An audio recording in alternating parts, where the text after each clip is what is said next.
Hi, this is Smitley from thirstgym.com. Today I'm going to show you how to conventional deadlift. So in my competitive days, I actually started out as a conventional puller. My best conventional deadlift at 132 was 501.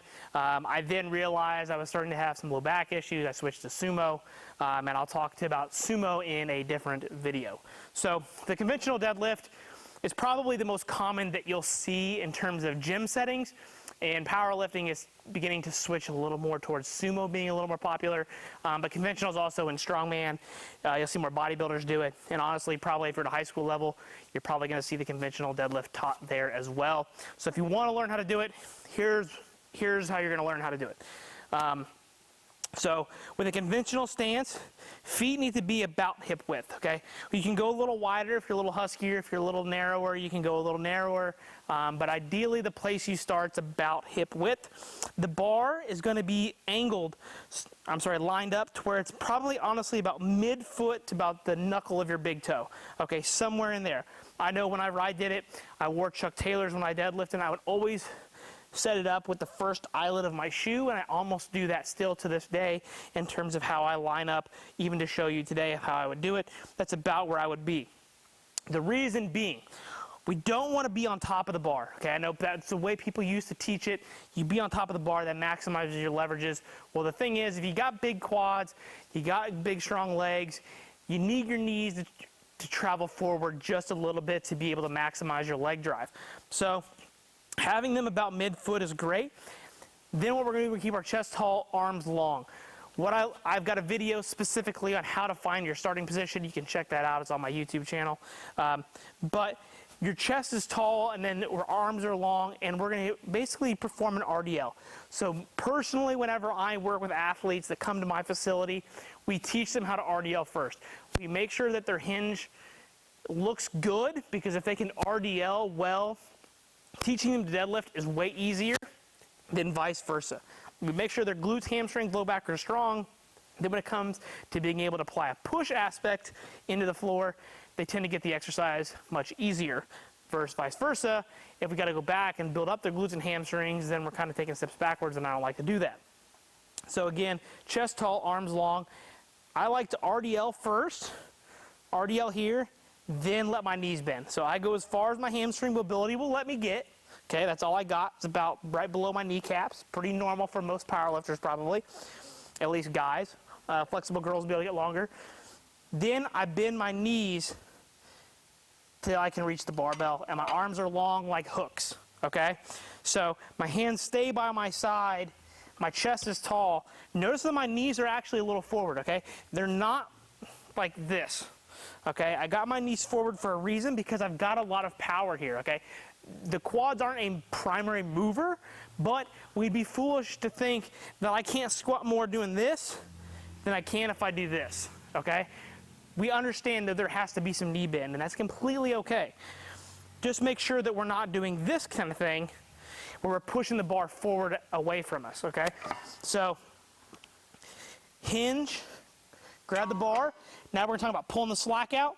So with my hands here, that little click, especially if you got a good deadlift bar, there's going to be a click here. We want to get that out. So what we do is we pull the bar up, and we kind of show our chest off, and we squeeze our lats like we're going to prevent somebody from putting their fingers in our armpits. Okay, like somebody's trying to tickle you. You're going to cinch down here. I teach my kids, there's a tennis ball in there. You got to keep the tennis ball in your armpits the whole time. Wrestlers definitely understand that. It's an old wrestling drill.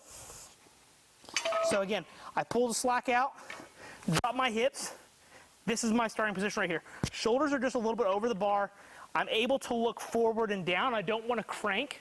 Okay, I think a relatively neutral head position is preferred. If you're looking up a little bit, that's okay. But you definitely don't want to look down in front of you, because you're never going to wedge yourself into position better. So, long, pull, wedge. I'm in a good position.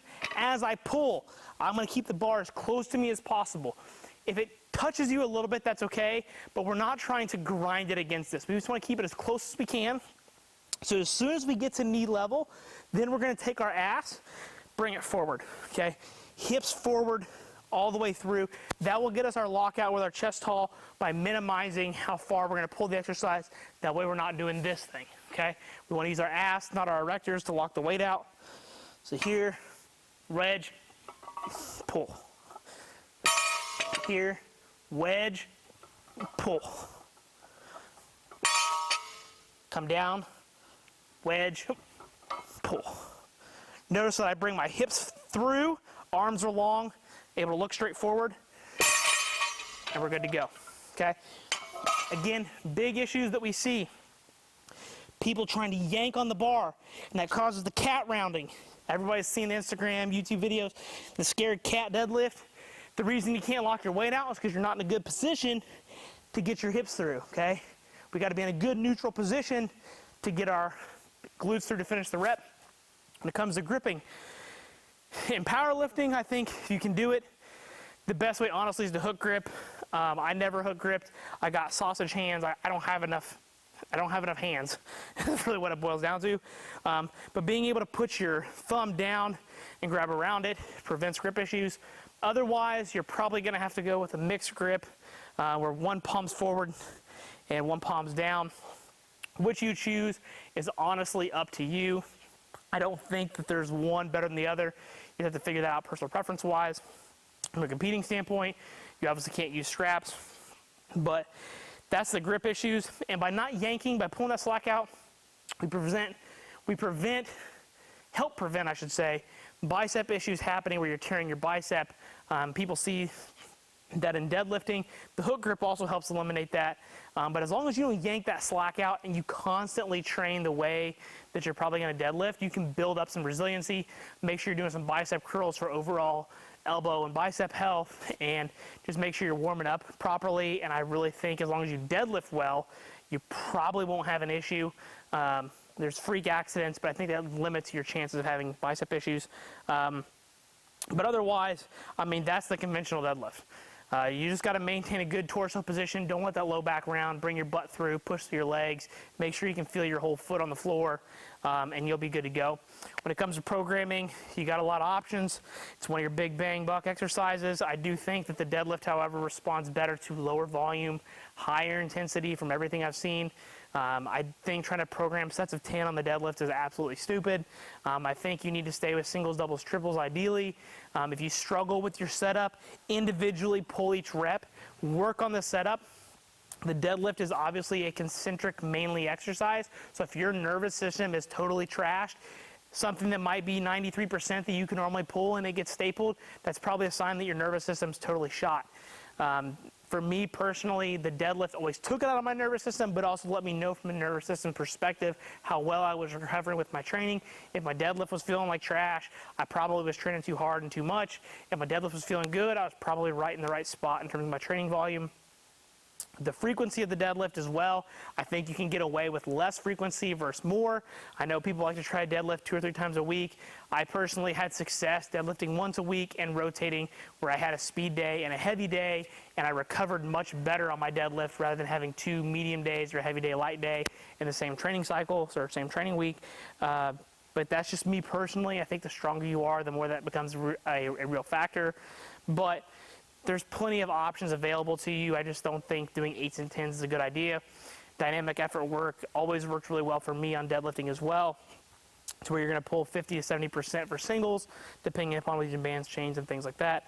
But that's the conventional deadlift. If you have a question about your setup, some programming, ideas, what works well for you, or you need some tweaks and some adjustments, please feel free to leave in the comment section. Thanks. Have a great day.